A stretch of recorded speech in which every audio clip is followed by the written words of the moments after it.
Então vamos lá, né, meu amigo? Vamos nessa.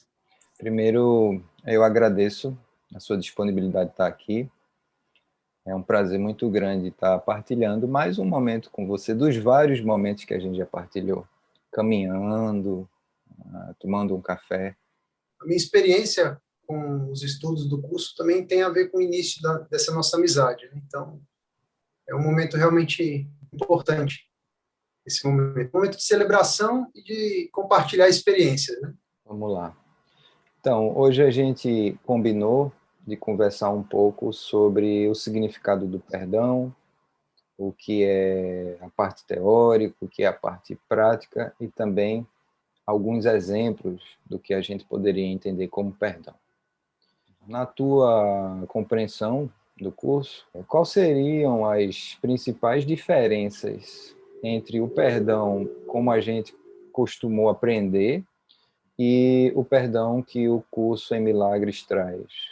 Então, quando se fala do perdão, se fala de um perdão perfeito, né? Não é um perdão pela metade, não é um perdão que perdoa depois de julgar, né? Que perdoa depois de se ferir, é um perdão perfeito. E o que é esse perdão perfeito, né? E quais são as diferenças para as formas mais corriqueiras de perdão que nós vemos? A principal diferença que eu vejo é que nas outras formas de perdão, primeiro eu deixo a ferida entrar, primeiro eu dou uma certa realidade ao mal, para depois dizer que o mal não existe. Isso acaba criando uma certa divisão interna, né? Porque o sujeito, né, ele primeiro afirma, né, que fala assim, não, eu me feri, as suas palavras me feriram muito, as suas atitudes me feriram muito, mas eu te perdoo mesmo assim. Claro que é muito melhor que o sujeito faça isso, né, que simplesmente permaneça no ciclo de violência. No entanto, essa ainda não é uma atitude interior perfeita, porque ele permitiu que a flecha entrasse. Para você tirar, vai doer. Dói até mais, né? Dependendo do formato da flecha. Dói até mais. Se eu simulo, né? Se eu simulo assim que não aconteceu nada, né? Não, isso não foi nada. As suas palavras não foram nada para mim. Só que você sabe que a ferida está ali, né? Então existe um descompasso entre aquilo que você fala e aquilo que você realmente sente.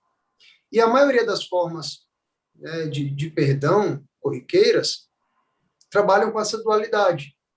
Primeiro deixa o mal entrar, para depois dizer que o mal não existe.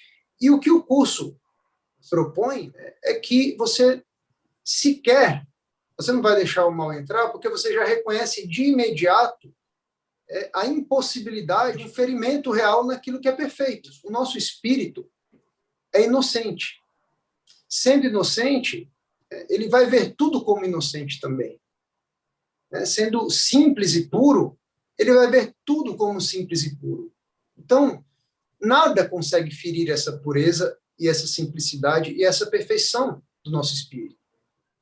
No curso, perdoar é sequer permitir que a sua realidade seja maculada. Não deixar o mal entrar para depois perdoar. É simplesmente não reconhecer. Você simplesmente não reconhece. É como se você nem soubesse. É realmente uma visão inocente. Você traz essa ideia de que o espírito não pode ser ferido. O perdão, então, seria esse processo dentro da nossa mente de reconhecer que, número um, somos espírito e não um corpo ou um ego. E, portanto, como o espírito não pode ser ferido, em essência, o dano, se aqui está chamando de mal, não existe. É impossível. E aqui a gente traz a clássica citação da introdução do curso: nada real pode ser ameaçado, o espírito não pode ser ameaçado, nada irreal existe, né? Tudo que é ameaça continua no campo das ilusões. Nisso está a paz de Deus. Não há o que temer, não há o que se preocupar, só celebrar em confiança plena, porque nós nos reconhecemos como espírito e não como corpo. Você veria Os equívocos mais comuns de interpretação sobre isso, de confusão sobre isso, você conseguiria ver mais alguns equívocos? Não é um perdão como um rito, não é um rito jurídico. Você pode perdoar sem mesmo que a pessoa saiba, né? Porque o perdão é uma atitude sua, é uma decisão. O perdão é uma decisão, né? O curso chama de a última grande ilusão, né? O perdão aqui também seria uma ilusão, porque no fundo, não existe nada para perdoar, né? Assim, estamos falando aqui de algo que é dentro do curso, é um ensinamento muito profundo, né? No fundo, não há nada o que perdoar, mas nós precisamos do perdão, né? Justamente para nos livrar, né, de uma ilusão maior. Um sábio indiano usava uma imagem maravilhosa, que eu vou apropriar aqui. Ele dizia o seguinte: olha, quando você está com espinho no pé, você precisa de usar outro espinho para tirar esse espinho. Então, é basicamente isso. A gente precisa do perdão. Deus não precisa do perdão. Deus é perfeito. Só que a nossa consciência se misturou nas imperfeições, nas ilusões. Então, nós precisamos. Então, o perdão, no fundo, ele não altera o nosso espírito, ele altera a nossa consciência. Então, nós precisamos do perdão, justamente para que a nossa consciência se afinize com o nosso espírito. Porque é a consciência que se ilude. Né? Para usar uma terminologia do curso, é a nossa mente errada, né? Nossa mente errada que se ilude. Então, a gente tem que buscar essa mentalidade certa, que é uma mente aproximada, né, unida ao espírito.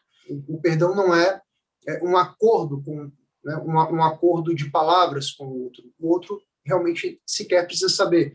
Está realmente no nível da interioridade. E você pode, inclusive, fazer um discurso um pouco mais enfático com alguém, estar com o coração tranquilo, leve e perdoado. Enfim, você não precisa de expressar isso com as palavras. Então, é bom que não se confunda o perdão com essa coisa assim, do sujeito ser o bonzinho, né? Não é isso. Porque é sempre uma questão interior.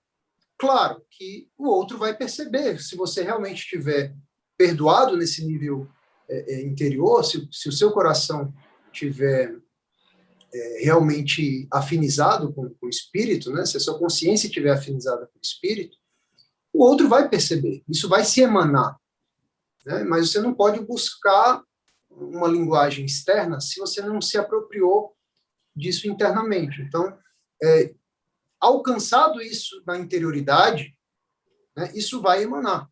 É o que alguns místicos diziam antigamente, né? Ama e faz o que quiseres. Então, primeiro o amor, né? Primeiro o perdão, né? E o perdão no nível interno, e depois isso vai ecoar externamente, naturalmente. Essa frase é uma chave para a gente. Ama e faz o que quiseres. Exato. Então, aqui você traz que o perdão não é uma questão de comportamento, exatamente. Você pode agir através de diversas formas de comportamento diferentes, mas o professor ou o guia que você escolhe para lhe acompanhar, esse seria o fundamento. Você perdoa na mente e não nas ações, embora as suas ações possam se alinhar àquilo que você está acreditando e possivelmente elas acomodem um gesto de acolhimento, um gesto mais brando com o outro, ou no mínimo compreensivo, no mínimo empático. Agora, o curso não foca nessa parte, não é um código, um manual, você deve fazer tal forma, um mandamento. É muito mais uma inspiração e como você se vincula com o seu irmão, com aquele que está ao seu redor.